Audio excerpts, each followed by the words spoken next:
अगर हम बात करें पढ़ाई वगैरह के बारे में, जी, तो अयोध्या वासी होने के नाते मैंने यहीं रहकर पढ़ाई की। जी, मैं पहले बिट्स पिलानी हैदराबाद कैंपस से ग्रेजुएट हूँ, वहाँ से मैंने जी, ग्रेजुएशन किया 2022 तक। फिर उसके बाद में मैंने तैयारी चालू की घर से ही रह के और मैं इसके साथ ही एक मल्टीनेशनल कंपनी में नाइट शिफ्ट में काम भी करता था, वर्क फ्रॉम होम। तो यहीं से मेरा काम भी चल रहा था और यहीं से मेरी पढ़ाई भी। और पढ़ाई के लिए मैंने सबसे पहले सिलेबस को डिकोड किया, जी, सिलेबस को पॉइंट बाय पॉइंट समझा, फिर मैंने जो बेसिक सोर्सेज़ होती हैं, जो टॉपर्स यूट्यूब चैनल से मिली, जी, उसकी मैंने लिस्ट बनाई, फिर सब्जेक्ट बाय सब्जेक्ट उसकी स्टडी की है। और जहाँ पर मुझे समझ में नहीं आता था, तो आजकल यूट्यूब में काफ़ी सारे वीडियोज़ पड़े हुए हैं। जैसे अगर आपको ज्योग्राफी पढ़ना है, तो आप राजधानी सोलंकी मैम के वीडियोज़ देख सकते हैं। अगर आपको हिस्ट्री पढ़ना है, तो प्रतीक नायक सर हैं, अनअकैडमी आई थिंक नाउ पढ़ाते हैं वो वहाँ पे। मृणाल सर के पुराने लेक्चर्स पड़े हुए हैं, ये सारे लेक्चर्स फ्री हैं।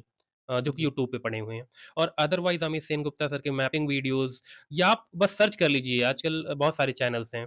अंडरस्टैंड यूपीएससी नाम का एक चैनल है शिविन सर का। तो ये सारे channels I think definitely help कर सकते हैं प्रिपरेशन में, लेकिन फाइनली ये लोग सिर्फ़ स्ट्रैटेजी बता सकते हैं और आपको बुक्स बताएँगे, कुछ सब्जेक्ट पढ़ा भी देंगे। हुँ, लेकिन ओवरऑल धीरे-धीरे आपको मॉड्यूल बाय मॉड्यूल बिल्ड करना पड़ेगा। जी। ये जी। बोर्ड परीक्षा और जो है ग्रेजुएशन आपने कहाँ से किया? जी, मैंने बोर्ड जो था मेरा 2 जगहों से 10th क्लास मैंने फैज़ाबाद पब्लिक स्कूल से हुँ, किया है और 12th क्लास मैंने जिंगल बेल स्कूल से किया है। जी, और मेरा graduation bits Pilani Hyderabad campus से 2018 से 2022 तक। जी, जी। जी। और जो युवा तैयारी कर रहे हैं, ऑनलाइन यूट्यूब पर प्लेटफ़ॉर्म पर तैयारी कर रहे हैं, वो गाँव से रहकर नहीं तैयारी करते हैं, लेकिन आपने एक रिकॉर्ड बना दिया कि कपासी गाँव में रहकर गाँव में एक तैयारी करके आज आईएएस क्वालीफ़ाई कर दिया है। इस पर आप युवाओं को जो तैयारी कर रहे हैं, उनको क्या सूचना देना चाहते हैं? जी, मुझे लगता है ये पर्सन टू पर्सन डिपेंड करता है। हुँ, आने के लिए तो डेडिकेशन और जिसके मन में पब्लिक सर्विस की भावना होती है वो डेफ़िनेटली आ सकता है, तो क्योंकि उससे मोटिवेशन बना रहता है, हमेशा एक कॉज़ रहता है कि हाँ, मुझे ये क्यों करना है। तो इससे आप भटकोगे नहीं। और जी, दूसरा ये है कि गाँव या शहर का कोई फ़र्क नहीं है। आजकल अगर कई सारे गाँव हैं जहाँ पे 5G सुविधाएँ आजकल पहुँच चुकी हैं, तो वो काफ़ी अच्छा स्टेप है भारत सरकार का। जी, जी, और इस 5G की हेल्प से आप इंटरनेट को एक्सेस कर सकते हैं।